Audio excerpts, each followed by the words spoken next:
It's good to see a really hefty report that isn't produced by DI. I thought we were the only ones who produced rather huge, big teams.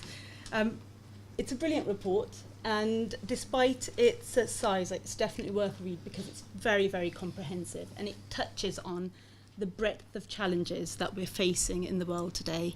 So I wanted to just take a step back a little bit and think about my comments more in the overall vision of development that we have today as a world, as a global community, and as individuals as well. And it has significantly changed from the discussions that we were having back in the late 1990s. And it's really important that we understand where these shifts are coming from to really develop a financing framework that responds to that new agenda, that new paradigm shift we're seeing in the discussions today. So I just wanted to add, because there's a few of them already in here, but I wanted to add a few more into the discussions today. Firstly, we're no longer talking about halving poverty. What we're talking about now is ending poverty everywhere, all of poverty, and that's quite a significant shift in itself as well. And we're no longer talking about an agenda for developing countries, we're talking about a universal agenda as well. That again is another significant shift. Furthermore, we're not talking about sustainability and development as two separate agendas, they are one single holistic agenda. Fourthly, we're not talking about national aggregates. We're actually talking about not leaving anyone behind. That requires a very specific focus down to the subnational level. This is a significant change. And finally, while the MDG framework was very much focused around ODA as the principal driver of financing, specifically in the early years, we're now looking at an agenda that's very much domestically driven, and it has a number of actors. It's inclusive of a number of actors playing a very big role in the financing of that. And therefore, without doubt, we clearly have to now look at the current role of ODA and the definition that drives it as well, because it's no longer relevant. 42 years later, it's time to review this today. So when we're talking about ending extreme and chronic poverty by 2030, this is not an insignificant challenge. It's going to be a very, very difficult thing for us to achieve. But as we've heard today, the resources are there. It's going to be very much about careful targeting and also about knowing exactly how we want to use those resources clearly. So when we're looking at poverty, I just wanted to add in the poverty dimension into this discussion because I think it's really fundamental. The scale and depth of poverty is definitely high, but the challenges that people living in poverty face are extremely wide.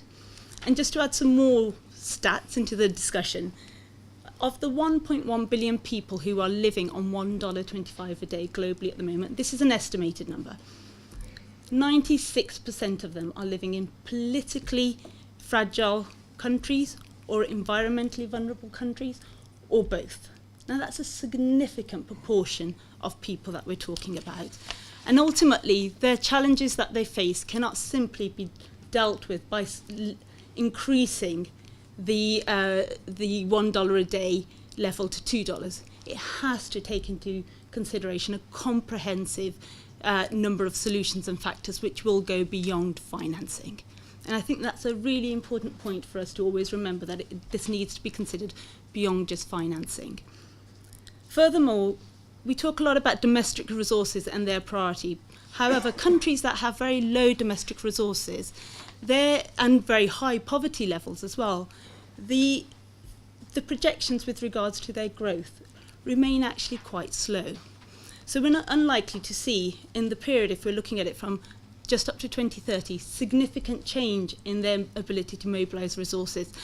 So how do we address poverty in those countries? So yes, we do need to think about ODA in response to it being more carefully targeted towards the least developed countries.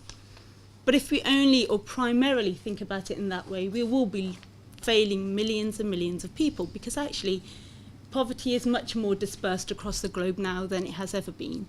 And specifically, we've got the issue of poverty becoming a subnational phenomenon. And this is a very interesting area to look at. And we've been doing some more research in this at development initiatives.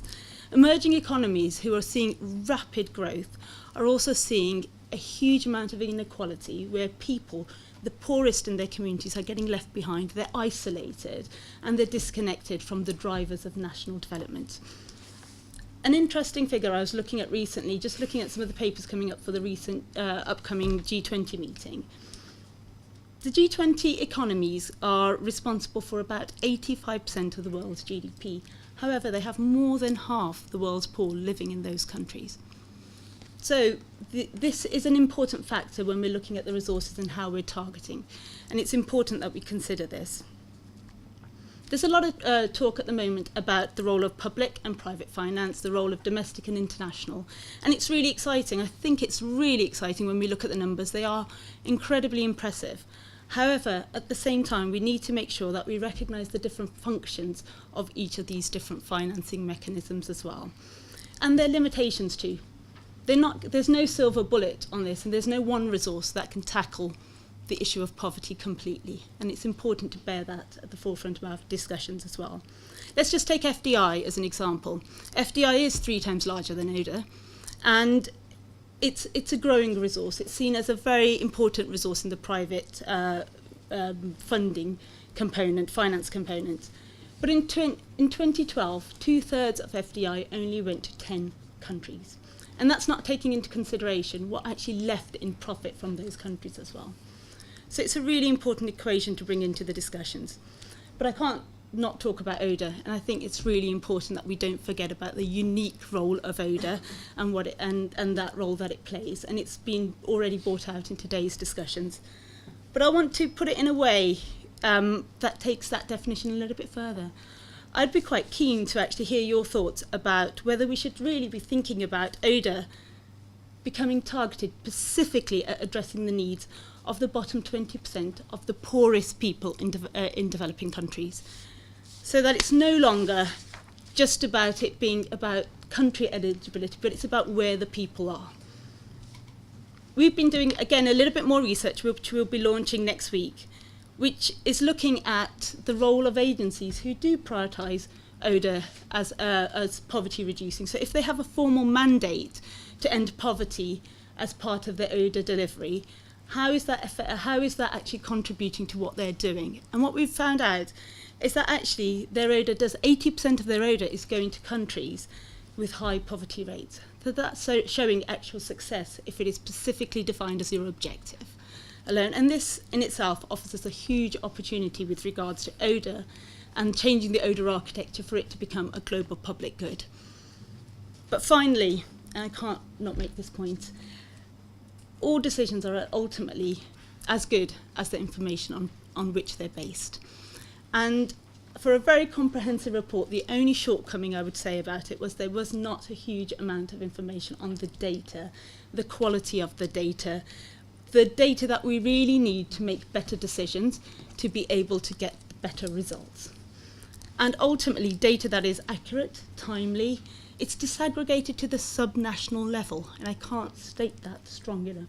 It's so fundamental if we are going to have decisions that are ultimately, people are able to make decisions with complete visibility and transparency of the whole landscape, not just a partial or a decision based on out-of-date data. And this is fundamental if we are seriously going to address the challenge that faces us today.